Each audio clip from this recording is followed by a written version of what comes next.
Hi guys, today we're going to be talking about the say hello command.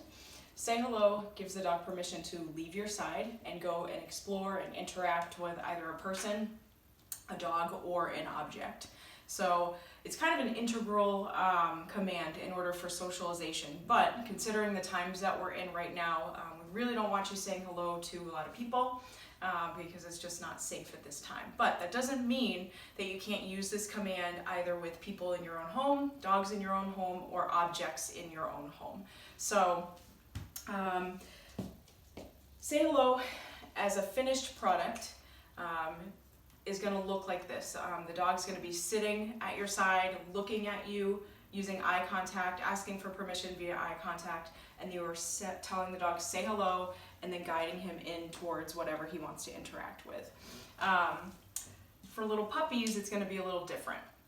So little puppies are going to be a little bit harder to handle in the presence of a distraction. So it's always a good idea to create some distance from whatever you want to say hello to, because you're going to be a lot more successful gaining the dog's attention via eye contact in order to tell him to say hello.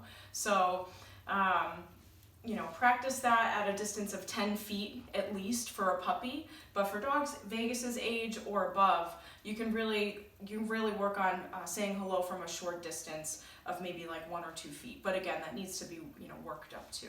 So the purpose of the say hello command is because a service dog can't walk into the public arena or walk down the street and then veer off and pull to whatever he wants to sniff or interact with.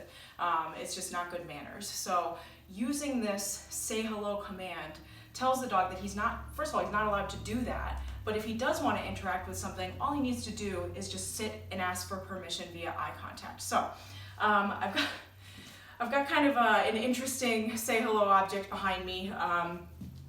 I would not be using this kind of caliber distraction for a puppy because it's a little intense. The purpose isn't to scare the dog, but the purpose is to just instill the fact that the dog needs to ask for permission to interact with certain things that he wants. So I'll show you what this looks like as a finished product, and then I'll show you what this looks like with a puppy. So Vegas, let's go.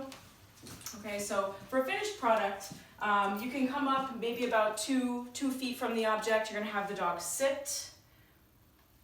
Good boy, making eye contact, say hello, and kind of guide him in. Good boy, nice job. He's like, this guy's dead. He's not even interacting with me. So if it's a person in your household, pet the dog, all right? And as a handler, tell the dog, good job, good boy, good girl, as they're interacting with the person. You want all of the reward to come from the interaction with the person itself. I would keep treats away from it. Don't use treats during this time, because if you treat the dog coming back, what you're going to do is you're going to create a drive-by, hi person, and then I'm coming back for the treat. And that's not really what you want. You want the reward to come from, good boy, the person himself. So for a little puppy, you see how controlled that was because Vegas has practiced with this. So imagine a little puppy wanting to say hello, pull over towards a person or a dog out in public. Vegas, let's go. Give yourself a little bit more distance to work with, okay? Vegas, boom, boom, boom. All right, let's just pretend that this is a little bit more distance, okay? If the dog doesn't know sit yet, all right, sometimes usually they will, but if the dog doesn't know sit yet, just taking a lure and getting eye contact this way is also okay. In the beginning stages of teaching this command, using a lure to gain eye contact is totally okay.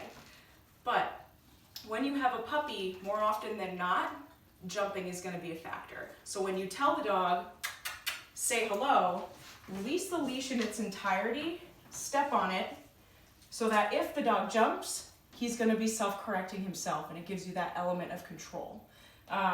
So for saying hello to objects or people, you can keep the greeting as long as the dog wants. But if you're saying hello to another dog, you want to keep the greeting really short, about 3 to 5 seconds max, because anything after that, you're going to see one of 2 things. Either an escalation in play at the end of the leash, which is really not ideal, or an escalation in bad arousal. So we'll just put it that way. So to kind of counteract that, you want to make sure that, hips buddy, You want to make sure that you keep the greeting with dogs very, very short. There's a reason behind that. And if you let it go too long, the arousal level is going to spike, and then you're going to have a hellion at the end of your leash. So 3 seconds, sniff a butt, sniff a face, dog's name, let's go. And let's see, certain things to use in your house for this activity, you know, novel objects like a rake or a leaf blower.